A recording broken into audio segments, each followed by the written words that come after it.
Because understanding great literature is better than trying to read and understand yet another business book. On the Leadership Lessons from the Great Books podcast, we commit to reading, dissecting, and analyzing the great books of the Western canon.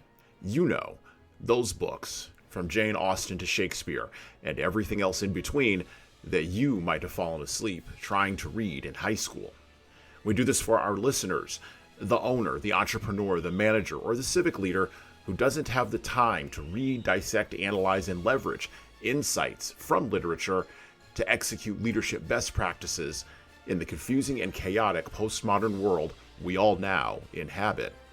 Welcome to the rescuing of Western civilization at the intersection of literature and leadership. Welcome to the Leadership Lessons from the Great Books podcast. Hello, my name is Hasan Sorrells, and this is the Leadership Lessons from the Great Books podcast, episode number 127.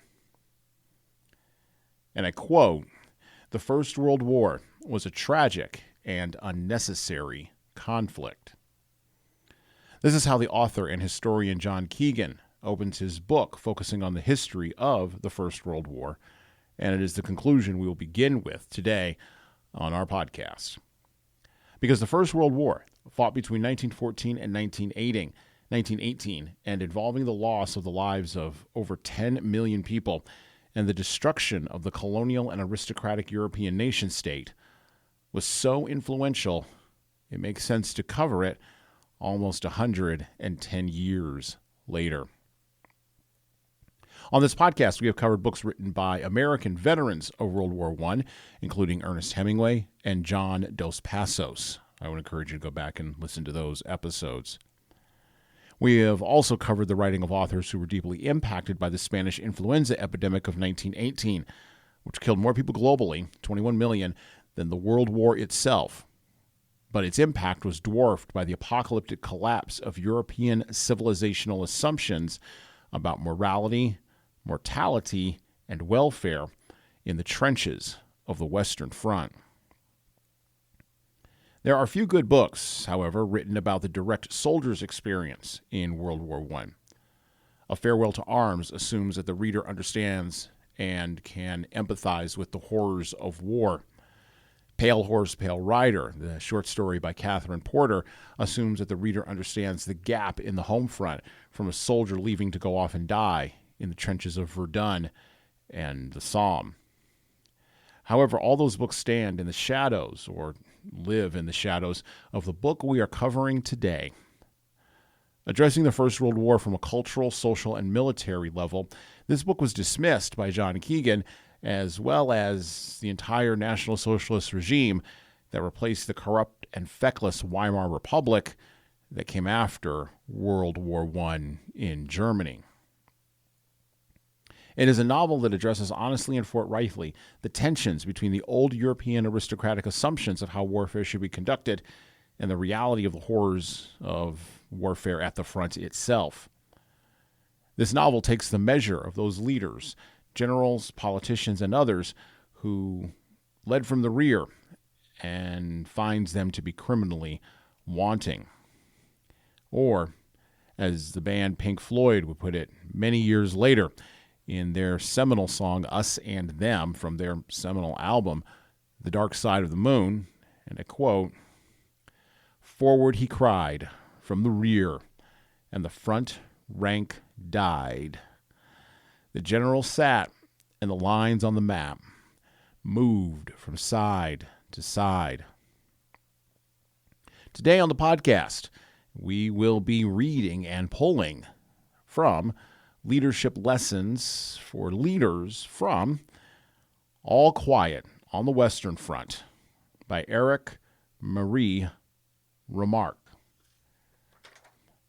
Leaders, you cannot lead from the rear if all your decision-making data comes from on the ground up at the front.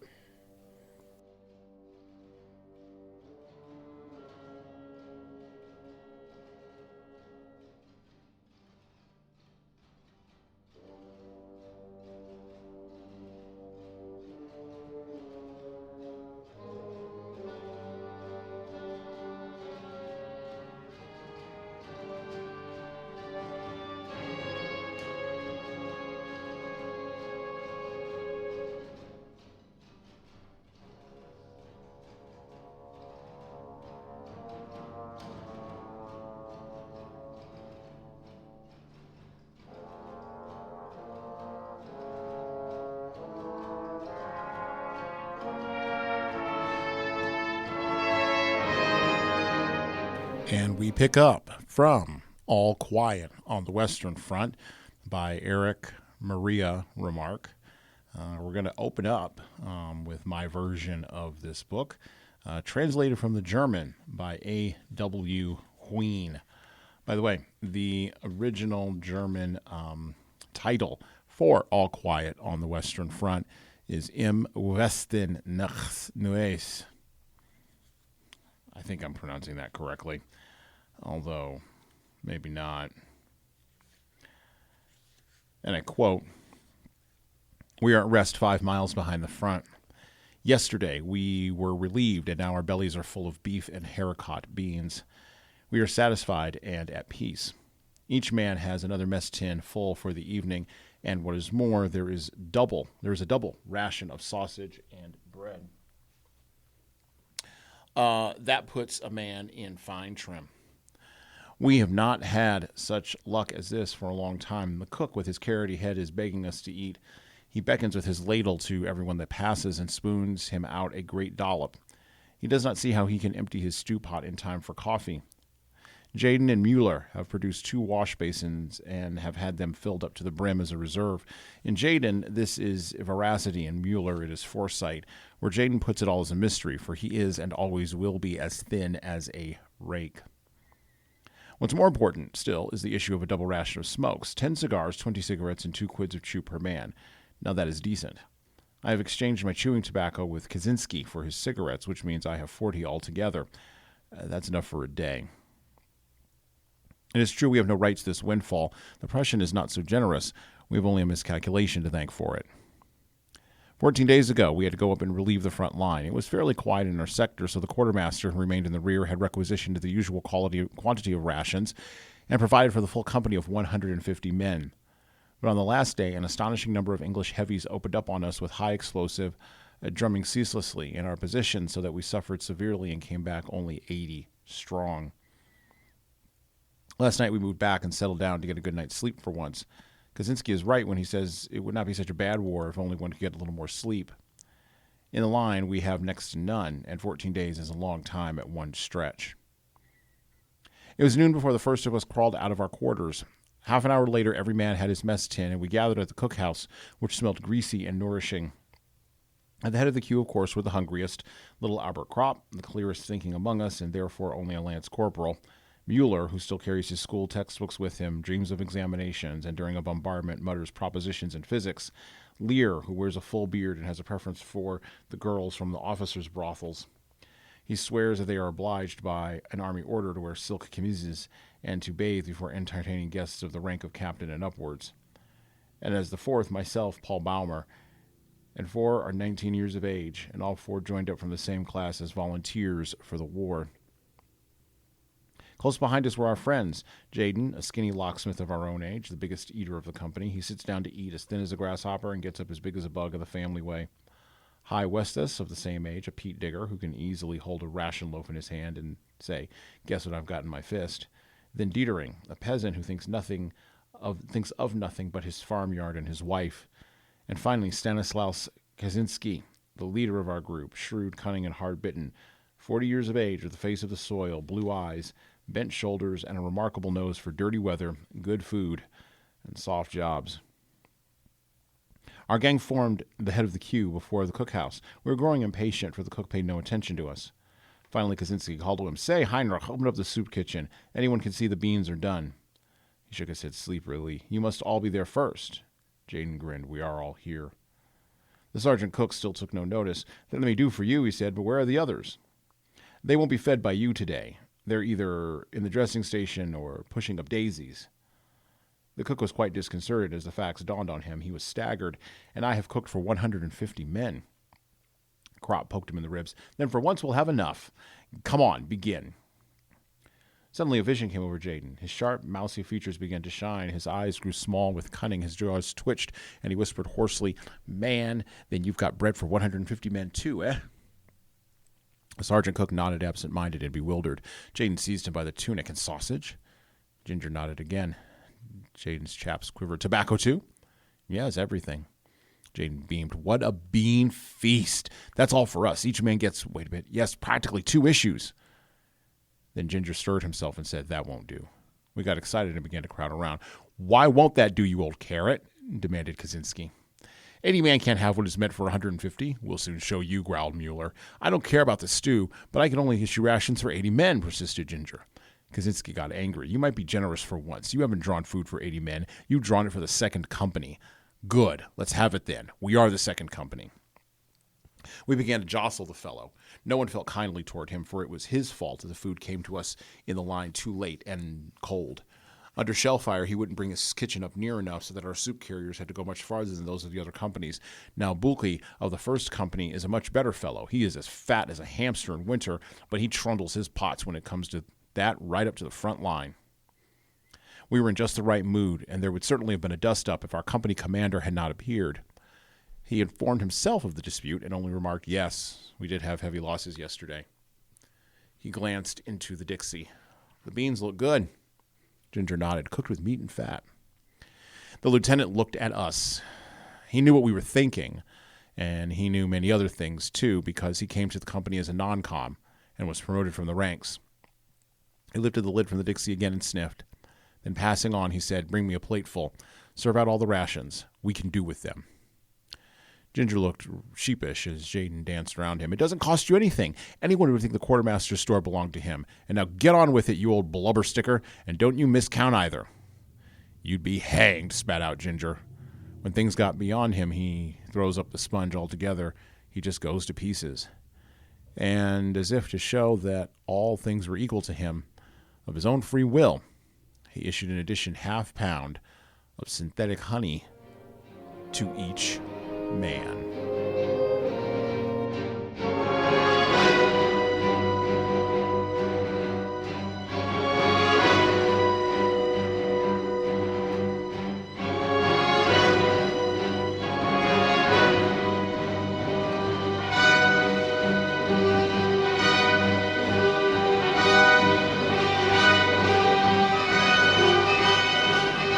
Erich Maria Remarque, born June 22nd, 1898, died September 25th, 1970, was born in Osnabrück to Peter Franz Remarque and Anna Marie in a working-class Roman Catholic family.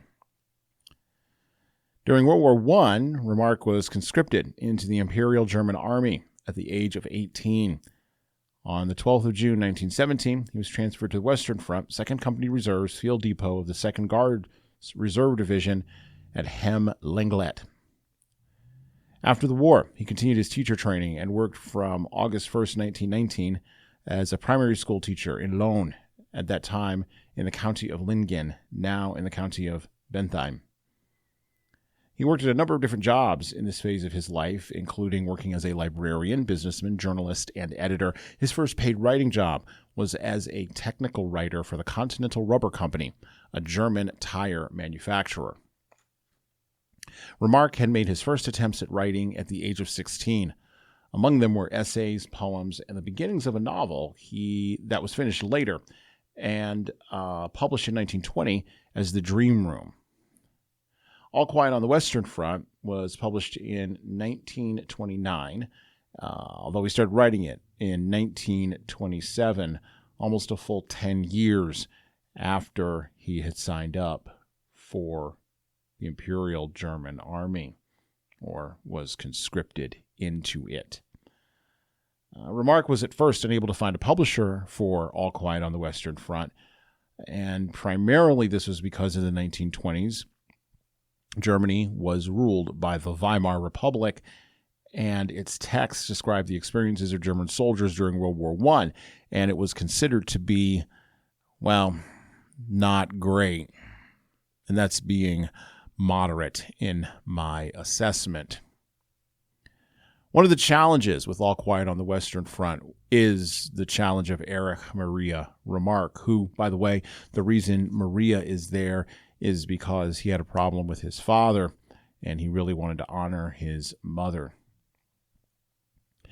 Erich was also a ladies' man, and when All Quiet on the Western Front was eventually turned into a movie in the 1930s, Erich Maria Remarque wound up having access to and becoming the paramour of actresses. And he wound up at the middle of his life and at the end of his life being married to Paulette Goddard, famous actress of the era. Erich Remarque was never embraced by Germany. He was never embraced by the very people that he wrote about. The National Socialist regime didn't like him. They didn't like the book. Matter of fact, Goebbels directly had his books burned, and when the movie premiered in the 1930s in Germany, the Nazis did everything they possibly could to get people to not go and see the film, up to and including sabotaging the film houses and movie houses where the movie was showing.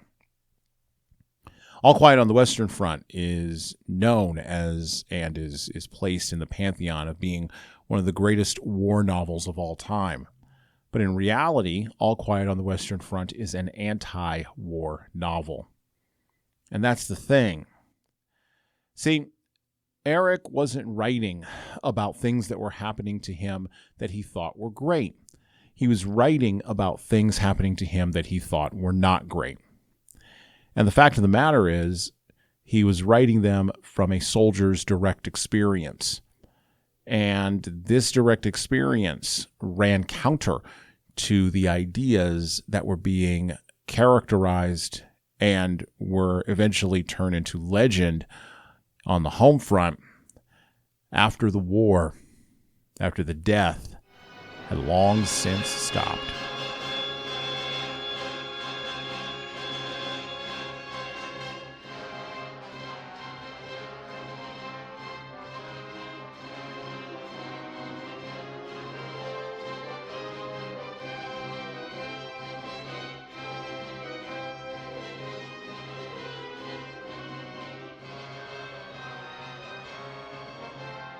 Back to the book, back to All Quiet on the Western Front. We're going to pick up in All Quiet on the Western Front in chapter 5. And I quote, Mueller hasn't finished yet.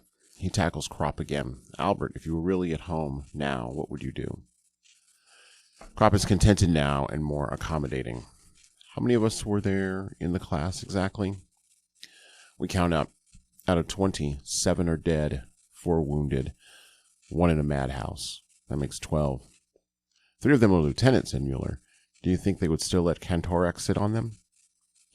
We guess not. We wouldn't let ourselves be sat on for that matter. What do you mean by the threefold theme when William tells, says Kropp reminiscently, and roars with laughter. What was the purpose of the Poetic League of Göttingen? Asked Mueller suddenly and earnestly. How many children has Charles the Bald? I interrupted gently. You'll never make anything of your life, Baumer, croaks Mueller. When was the Battle of Zana? Kropp wants to know. You lack the studious mind, Kropp. Sit down, 3 minus, I say. What offices did Lycurgus consider the most important for the state? Asked Mueller, pretending to take off his pince nez. Does it go, we Germans fear God, and none else in the whole world, or we, the Germans, fear God, and, I submit. How many inhabitants has Melbourne? Asks Mueller. How do you expect to succeed in life if you don't know that? I asked Albert hotly. Which he caps with, what is meant by cohesion? We remember mighty little of all that rubbish. Anyway, it has never been the slightest use to us. At school, nobody ever taught us how to light a cigarette in a storm of rain, nor how a fire could be made with wet wood, nor that it is best to stick a bayonet in the belly because there it doesn't get jammed as it does in the ribs. Mueller says thoughtfully, what's the use? We'll have to go back and sit on the forms again. I consider that out of the question. We might take a special exam. That needs preparation, and if you do get through, what then? A student's life isn't any better. If you have no money, you have to work like the devil. It's a bit better, but it's rot all the same, everything they teach you. Kropp supports me. How can a man take all that stuff seriously when he's once been out here? Still, you must have an occupation of some sort, insists Mueller, as though he were Kantorek himself. Albert cleans his nails with a knife. We are surprised at his delicacy, but it is merely pensiveness. He puts the knife away and continues. That's just it. Kat and Dietering and Height will go back to their jobs because they had them already. Himmeltoss too, but we never had any. How will we ever get used to one after this? Here, he makes a gesture toward the front. What we'll want is a private income, and then we'll be able to live by ourselves in a wood, I say. But at once I feel ashamed of this absurd idea. But what will really happen when we go back, wonders Mueller, and even he is troubled. Kropp gives a shrug. I don't know. Let's get back first. Then we'll find out. We are all utterly at a loss. What could we do, I ask. I don't want to do anything, replies Kropp wearily. You'll be dead one day, so what does it matter? I don't think we'll ever go back. When I think about Albert, I say, after a while rolling over on my back. When I hear the word peacetime, it goes to my head. And if it really came, I think I would do some unimaginable thing, something, that's worth having lain here in the muck for. But I can't even imagine anything. All I know is that this business about professions and studies and salaries and so on, it makes me sick. It is and always was disgusting. I don't see anything at all, Albert. All at once, everything to me seems confused and hopeless. Kropp feels it too. It will go pretty hard with us all, but nobody at home seems to worry much about it. 2 years of shells and bombs. A man won't peel off that easy as a sock. We agree that it's the same for everyone, not only for us here, but everywhere, for everyone who is of our age. To some more and to others less, it is the common fate of our generation. Albert expresses it. The war has ruined us for everything. He is right. We are not youth any longer. We don't want to take the world by storm. We are fleeing. We fly from ourselves, from our life. We were 18 and had begun to love life and the world, and we had to shoot it to pieces. The first bomb, the first explosion, burst in our hearts. We are cut off from activity, from striving, from progress. We believe in such things no longer. We believe in the war.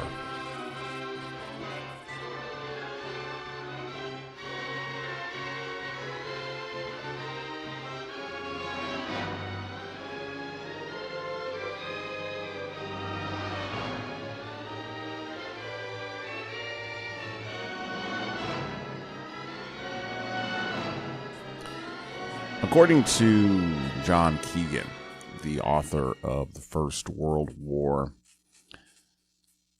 the cultural, moral, and social environment of Europe leading into the First World War, which is exemplified in that little piece that I just read from All Quiet on the Western Front, where Paul Baumer and his fellow soldiers are sitting in a trench talking about and reminiscing about their school lives and the culture they left behind in Germany. These reminiscences are reflective of general German intellectual and cultural thought, and of course European intellectual and cultural thought overall at the beginning of World War I. European statesmen, cultural gatekeepers, public intellectuals, and others had a generally favorable view of war in general, stemming from notions of honor, expectations of a swift victory, particularly on the part of both the Germans and the French, and the burgeoning impact of the concept of social Darwinism as a robust replacement for Christianity, particularly an idea that had particularly grabbed the attention of the intellectual class in Europe. Such beliefs led to the creation of an environment in Germany, France, and Britain where the overall cultural zeitgeist held up fighting and warfare as quote-unquote glorious, but, of course, with all this glory, failed to adequately prepare the actual soldier, like Paul Baumer and all of his compatriots, both in the French trenches and the British trenches, failed to adequately prepare the actual soldier for the harsh realities of warfare, particularly warfare conducted with the new technologies of the 20th century, in addition to all of the old devils that bedevil warfare and come along with it, including pestilence, death, and moral and psychological breakage. War was seen, particularly by folks in Baumer's age group, the vast majority of them between 18 and 34. War was seen as an escapism from daily life. And particularly in Germany, sacrifice in the name of the state was considered a patriotic duty. Bismarck had done a really good job of establishing that and really pounding that into the German psyche. Now, during this time in Europe, the Industrial Revolution was really moving forward, and the Industrial Revolution would, of course, allow industrial-scale killing in places like Verdun and the Somme. But along with that industrialized revolution came critiques of the Industrial Revolution, most notably in Britain from Charles Dickens earlier in the 19th century. But as time had gone on, there was growing lifestyle decadence that was perceived by the cultural elite in Europe. And this growing lifestyle decadence and unmanliness in European society, it was believed could only be cleansed with steel. And it's amazing when you read the history of World War I as reflected, not only in All Quiet on the Western Front, but in the First World War by John Keegan and in other books. It is amazing how the European intellectual class, the artists, the writers, the burgeoning filmmakers, but mostly the artists and the writers, and particularly the poets, they believed that the only way you could change Europe, the only way that you could increase the manliness of the European man was through doing the hard thing of going to war and shooting the other European man. In Germany and in other countries in Europe, officers were selected from the country's elite classes. And for the vast majority of them, particularly at the major level and above, the elite classes expected warfare to be conducted under the rules of the 17th and 18th century. Although, I've already mentioned technology, the technology employed to fight war allowed for mass, indiscriminate, and quite frankly, anti-elite slaughter of human beings. And the best generals, the ones who actually rose to the forefront, although there were no good generals in the First World War, but the best out of the bad bunch that rose to the front, names we know, those individuals were able to understand and figure out how to best use these new technologies in order to gauge and in order to temper the indiscriminate slaughter in an attempt to try to break the German lines, move on to Berlin, and force a German surrender. But the folks on the ground, the folks at the lieutenant level and at the sergeant level, the folks are going to make sure you get a pot of haricot beans that's double your regular portion, tobacco, and a little bit of honey, and are going to threaten the cook. Those folks, the NCOs, were the ones that understood the brutal reality of trench warfare and were able to stare it in the face. The elite officers were unprepared, unable, and in many cases unwilling to lead the troops assigned to them. And this was one of the critical factors. Keegan kind of brushes over it, but All Quiet on the Western Front stares at it directly. This is one of the key factors that led to the static nature of trench warfare, conducted and led by NCOs with little information about what was happening in the rear, a lot of information about what was happening at the front, but the inability to make decisions, particularly command decisions, that would change and shift with the times. By the way, if you're wondering, the new technology of radio communication was just in its infancy, and many generals and European powers, and even the diplomats in the run-up to the First World War in that horrible summer of 1914, couldn't see the use in the new technology. It wouldn't be the last time in the 20th century that a bureaucrat didn't understand a technical innovation.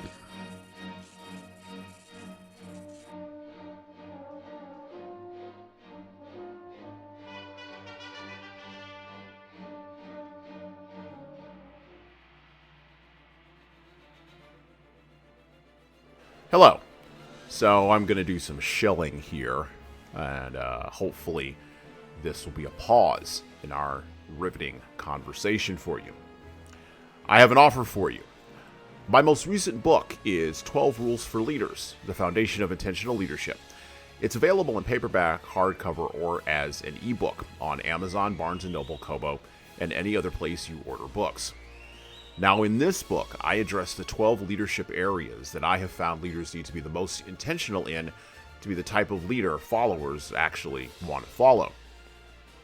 From establishing a foundation of leading teams through managing conflict effectively, all the way through leading teams through change, knowing what to do and why to do it can help readers, like the ones listening to this show, become better leaders. Look, reading this book and living it is like getting coaching from me directly without having to pay my full coaching rate. Head on over to leadershiptoolbox.us, that's leadershiptoolbox.us, and scroll down the homepage and click on the Buy Now button to purchase in hardcover, paperback, and Kindle format on Amazon 12 Rules for Leaders, the foundation for intentional leadership. And that's it for me. Now back to the show.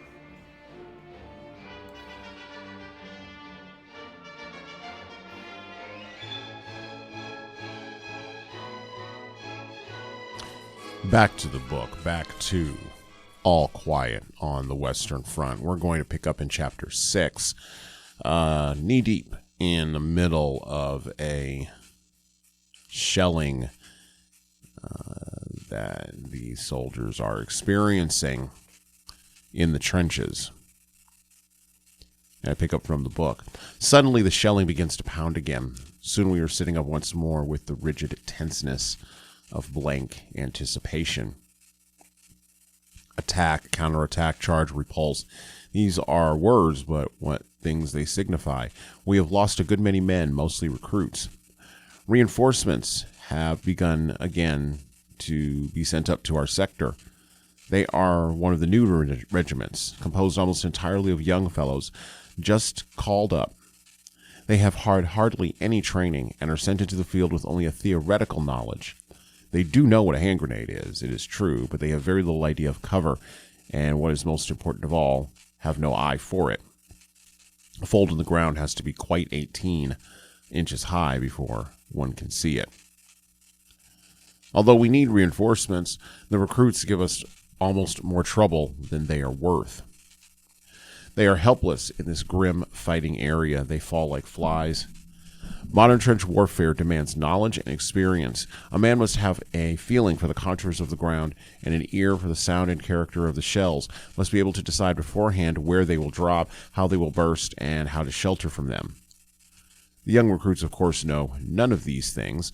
They get killed simply because they hardly can tell shrapnel from high explosive. They are mown down because they are listening anxiously to the roar of the big coal boxes falling in the rear, and miss the light piping whistle of the low spreading daisy cutters.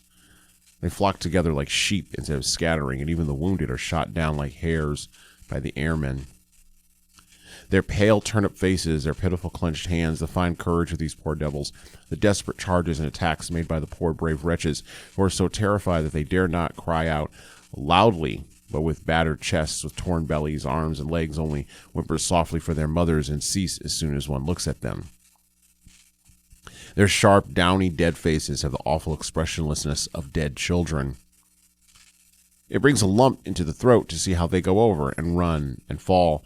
A man would like to spank them, they are so stupid, and to take them by the arm and lead them away from here where they have no business to be. They wear gray coats and trousers and boots, but for most of them the uniform is far too big. It hangs on their limbs, their shoulders are too narrow, their bodies too slight. No uniform was ever made to these childish measurements. Between 5 and 10 recruits fall to every old hand. A surprise gas attack carries off a lot of them. They have not yet learned what to do. We found one dugout full of them with blue heads and black lips. Some of them in a shell hole took off their masks too soon. They did not know that the gas lies longest in the hollows. When they saw others on top without masks, they pulled theirs off too and swallowed enough to scorch their lungs. Their condition is hopeless. They choke to death with hemorrhages and suffocation. In one part of the trench, I suddenly run into Himmeltoss. We dive into the same dugout. Breathless, we are lying, one beside the other, waiting for the charge. When we run out again, although I am very excited, I suddenly think, where's Himmelstoss? Quickly, I jump back in the dugout and find him in a small scratch lying in a corner pretending to be wounded. His face looks sullen. He is in a panic. He is new at it, too. But it makes me mad that the young recruit should be out there, and he here. Get out, I spit. He does not stir. His lips quiver. His mustache twitches. Out, I repeat. He draws up his legs, crouches back against the wall, and shows his teeth like a cur. I seize him by the arm and try to pull him up. He barks. This is too much for me. I grab him by the neck and shake him like a sack. His head jerks from side to side. You lump, you will get out, you hound, you skunk. Sneak out of it, would you? His eyes become glassy. I knock his head against the wall. You cow! I kick him in the ribs. You swine! I push him toward the door and shove him out head first. Another wave of our attack has just come up. A lieutenant is with them. He sees us and yells, "Forward, forward, join in, follow!" And the word of command does what all my banging could not. Himmelstoss hears the order, looks round him as if awakened, and follows on. I come after him and watch him go over.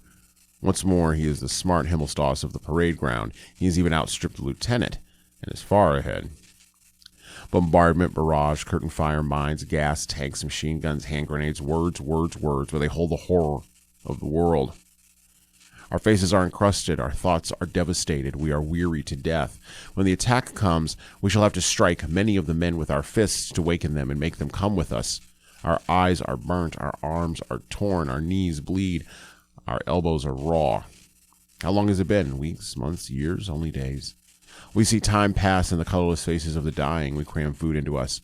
We run, we throw, we shoot, we kill, we lie about. We are feeble and spent, and nothing supports us but the knowledge that there are still feebler, still more spent, still more helpless ones there who, with staring eyes, look upon us as gods that escaped death many times. In the few hours of rest, we teach them. There, see that waggle top? That's a mortar coming. Keep down. It will go clean over. But if it comes this way, then run for it. You can run from a mortar. We sharpen our ears to the malicious, hardly audible buzz of the smaller shells that are not easily distinguishable. They must pick them out from the general din by their insect-like hum. We explain to them that these are far more dangerous than the big ones that can be heard long beforehand. We show them how to take cover from aircraft, how to simulate a dead man when one is overrun in an attack, how to time hand grenades so that they explode half a second before hitting the ground. We teach them to fling themselves into holes as quick as lightning before the shells with instantaneous fuses. We show them how to clean up a trench with a handful of bombs. We explain the difference between the fuse length of the enemy bombs and our own. We put them wise to the sound of gas shells, show them all the tricks that can save them from death. They listen, they are docile.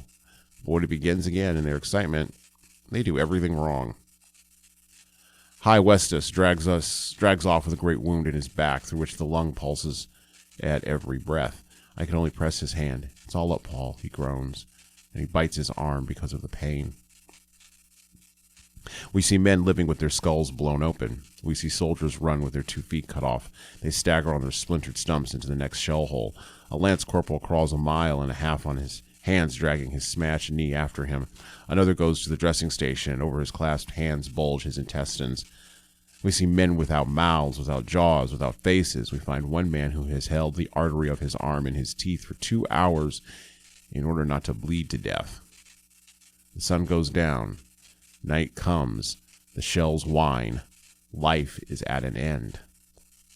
Still, the little piece of convulsed earth in which we lie is held. We have yielded no more than a few hundred yards of it as a prize to the enemy. But on every yard, there lies a dead man.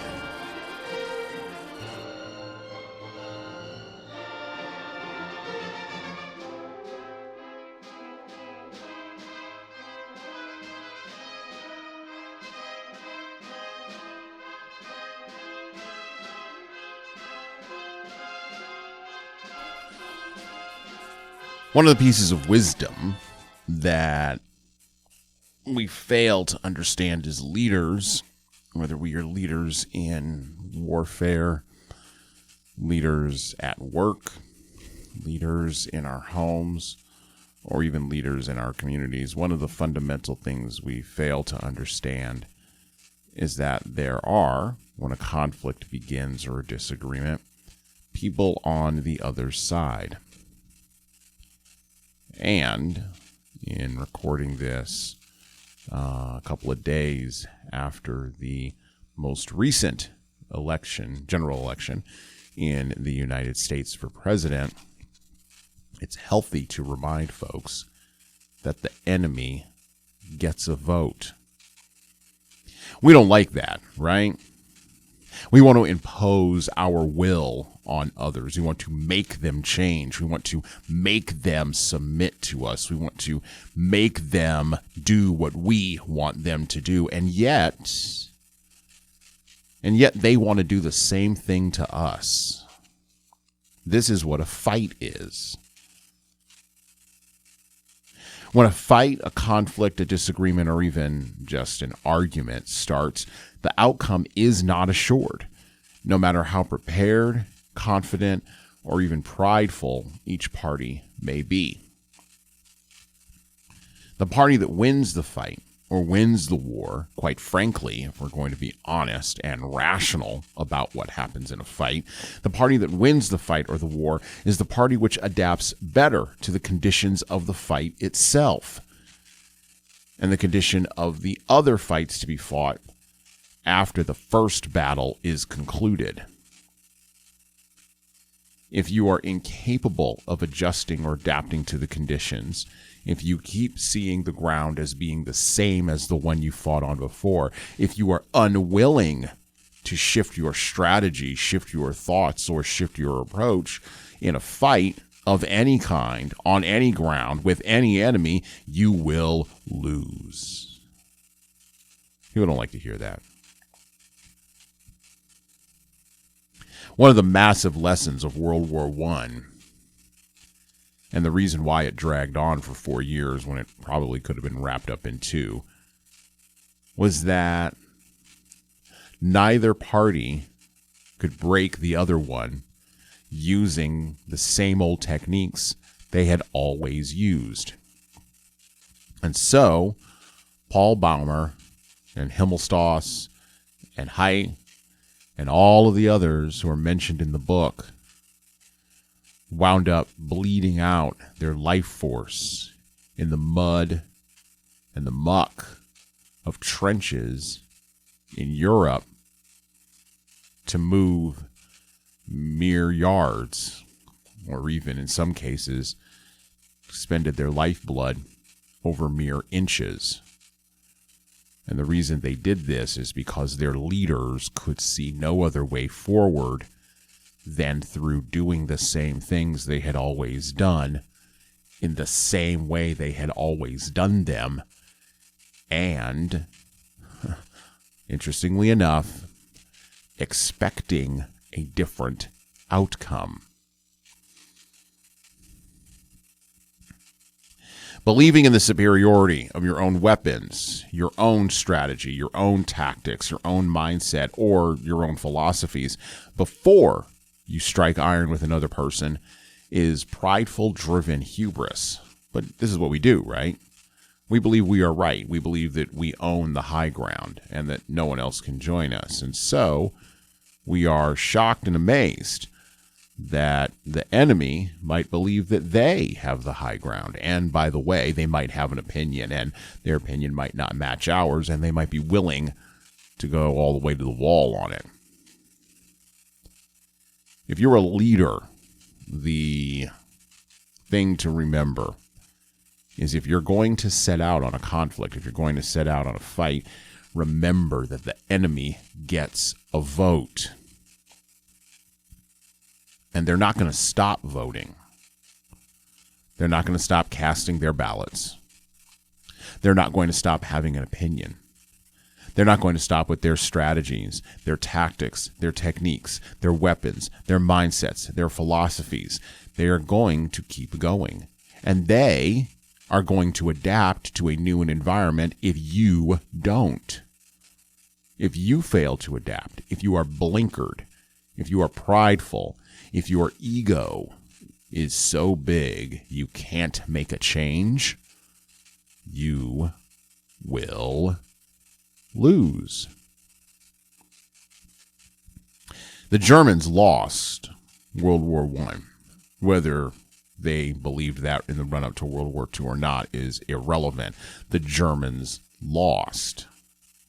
And, of course, as John Keegan points out in his great book, The First World War, which we've already referenced a couple of times here, the seeds of the Second World War were planted in the ground, in the trenches of the First World War.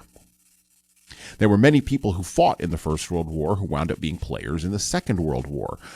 John Pershing, Harry Truman fought in the First World War and led men when the Americans finally showed up.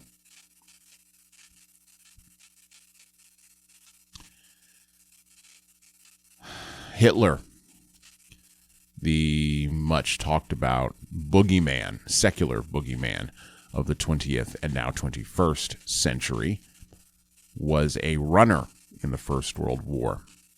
He survived gas attacks. He survived getting shot at. He earned an Iron Cross. And after World War I, he became something else. He, in the most horrible way possible, adapted to the new ground of the Weimar Republic and shaped what would come afterward. Churchill, by the way, also served in the First World War with the British. Those men learned lessons they would apply later. Think about the names I just said. Winston Churchill, Harry Truman, and Adolf Hitler.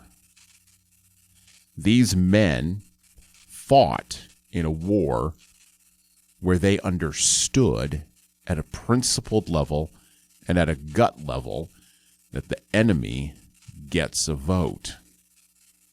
But how they applied that understanding to their future leadership practices was as varied as their personalities, their approaches, and their goals in leadership. Pay attention here closely, leaders. Don't ignore the First World War. By the way, in America, because we piled into that war all the way at the end there and against our will, being poked and prodded into it by a gentleman named Woodrow Wilson, who, of course, promised us that he wouldn't put us in the war, we don't study World War I nearly as closely as we should. As a matter of fact, it's considered to be a European war. It is considered to be the collapse of European civilization, but we're Americans. That don't have nothing to do with us. But just like the Europeans failed to study the conflict of the Civil War in the United States, a war almost a generation and a half earlier than World War I that was a pre-modern equivalent of what happened in the trenches and in the fields of Europe and in the Western Front. Just as the Europeans failed to study the American Civil War with any interest at all whatsoever, we, in the first part of the 21st century, should not make the same mistake. We should study the First World War that occurred in the first part of the 20th century, so that as a multipolar world descends upon us in the next 10 to 15 years, we will not be surprised by the things that may occur.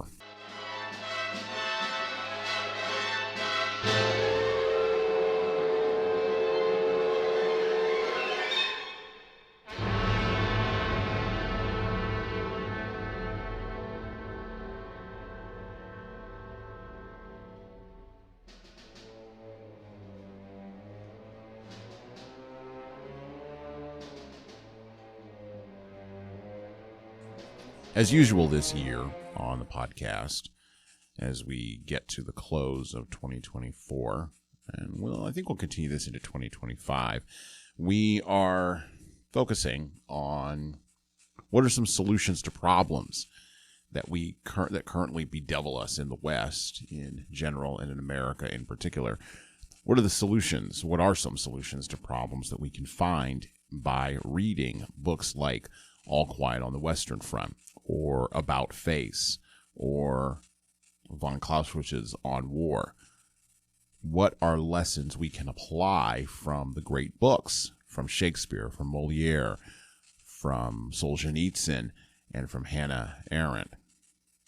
What are the lessons we can apply from fiction that seems innocuous and built for entertainment, but really is deep and can help us understand morality, humanity, help us prepare emotionally for the future, and, of course, as I said before, provide solutions to our most bedeviling problems?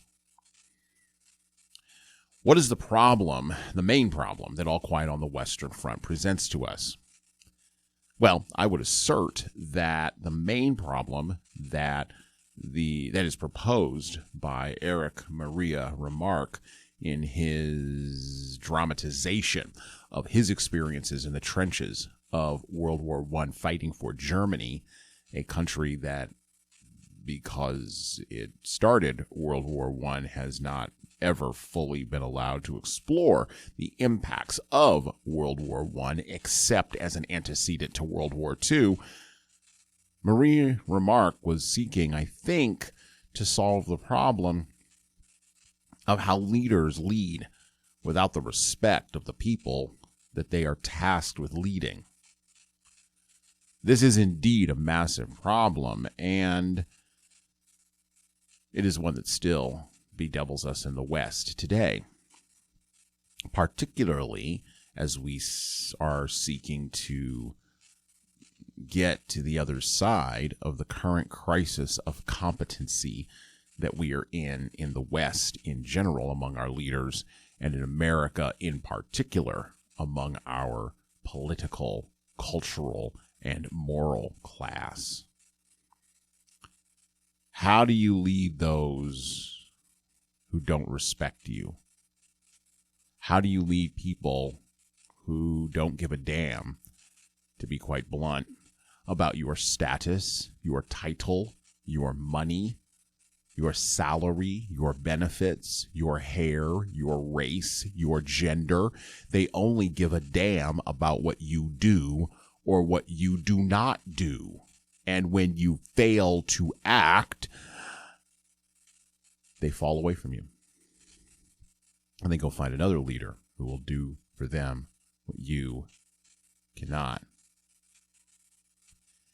If you're incompetent, you probably don't know you're incompetent, which means you're probably not listening to this podcast. So that's fine. If you are listening to this podcast, you probably are competent, and yet you probably struggle with feelings of being incompetent or thoughts of being incompetent. You're probably looking to level up. You're probably looking to change. You're probably looking always to get better, to improve, to move the needle, and to become more of the thing that will allow you to lead other people. You've probably pushed past the current shibboleths around race or gender or class or economic distinction or education. You know, all the things that are used by folks in the media and in the culture and in the intellectual class in America to divide us along lines in order to manipulate us. You probably moved past those things as a leader a long time ago. And if you are in the space of competency, you probably believe in merit. And merit merely means the best person who can actually act in the best way and do what is required in the best way gets the position, regardless of what their external proclivities or abilities or gifts might be. Merit is brutal, and we don't talk about IQ, and we won't on this podcast today. And we're going a little bit far afield to make a point about the problem that All Quiet on the Western Front brings to us, because it is a problem of class that this book brings to us. Should people of a certain elite class lead us because they are elite? That's a penultimate question for our time. What does elite even mean? What does leadership mean? Does it mean you're smarter than me because you're able to manipulate a financial algorithm? Or does it mean you actually built something? You actually made something in the world. You actually solved a hard problem. These are all questions for you as a leader to consider when you read All Quiet on the Western Front. And by the way, this book will pound you in the face, just like those shells falling on the trenches, with this question repeatedly over and over and over and over again until you recognize it and until you seek to find the answer in your own experience. But I have some thoughts, as you probably can imagine, about how to lead without the respect of those you seek to lead, because everybody won't like you. That's not what I'm talking about. I'm talking about respect. If you don't have it, how can you get it? Well, there's a few key ways, actually probably only really two, maybe 2.5, that will lead you to getting that respect that you so desperately crave. By the way, don't confuse that with liking. Don't make that mistake.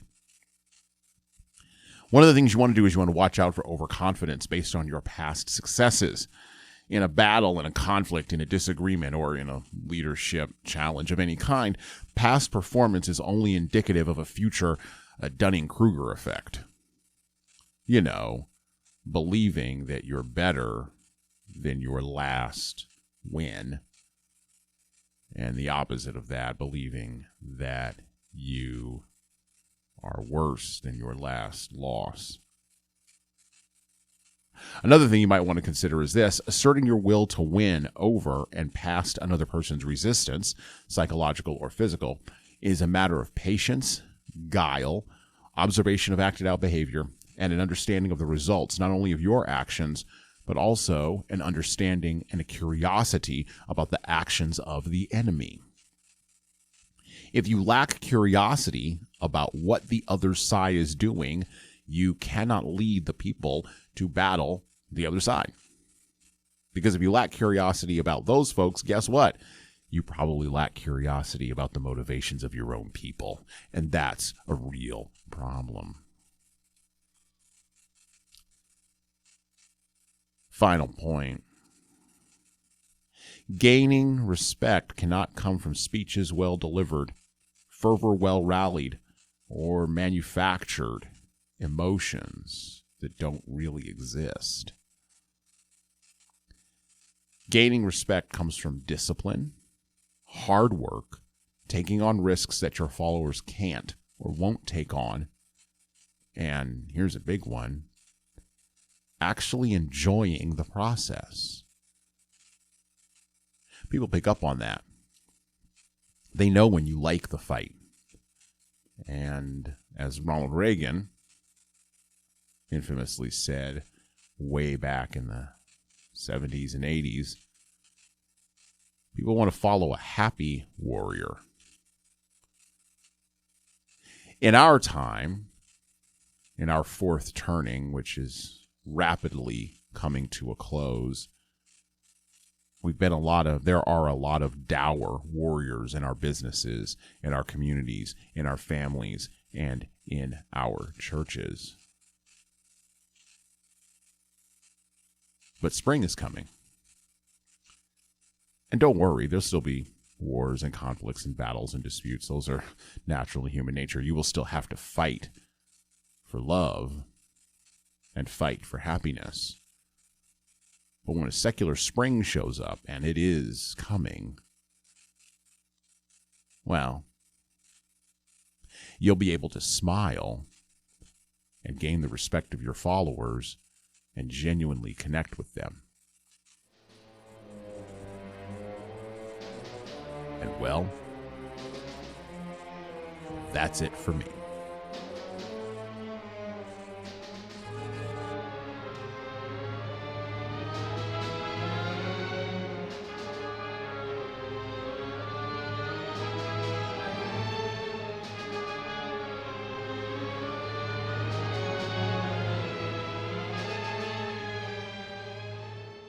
Thank you for listening to the Leadership Lessons from the Great Books podcast today.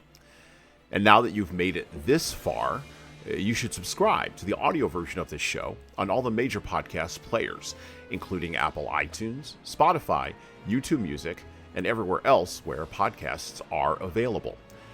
There's also a video version of our podcast on our YouTube channel. Like and subscribe to the video version of this podcast on the Leadership Toolbox channel on YouTube. Just search for Leadership Toolbox and hit the subscribe button there on YouTube. And while you're doing that, leave a 5-star review if you like what we're doing here on Apple, Spotify, and YouTube. Just go below the player and hit 5 stars. We need those reviews to grow, and it's the easiest way to help grow this show. And tell all your friends, of course, in leadership. By the way, if you don't like what we're doing here, well, you can always listen to another leadership show. There are several other good ones out there. At least that's what I've heard. All right. Well, that's it for me.